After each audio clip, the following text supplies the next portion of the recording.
السلام عليكم خوتي الأعزاء، مرحبا بكم في قناة ماركت بليس طنجي، القناة المتخصصة في البيع والشراء. خوتي الأعزاء، لكم هاد الدار هادي تجارية كاينة في البرانس القديمة، الطريق اللي كدين زياتين أسواق السلام. المساحة 100 المتر، فيها جوج كراجات كبارين، وراه فيها مشروع بقال، بقال تجاري، وفيها ضو فاصد، يعني فيها جد واجهات، فيها طبقة ونص، ومساحة تكون كبيرة 100 متر، والطريق ديال 12 والطريق الاخرى ديال 5. 12 متر مزفت يعني.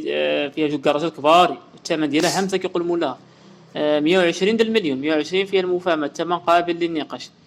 ها هي اللي بغاها يتواصل معايا، والمساحة تكون 100 متر، وفي الأرض ما فوق راه عاطية زيادة، الثمن قابل للنقاش. وشكرا.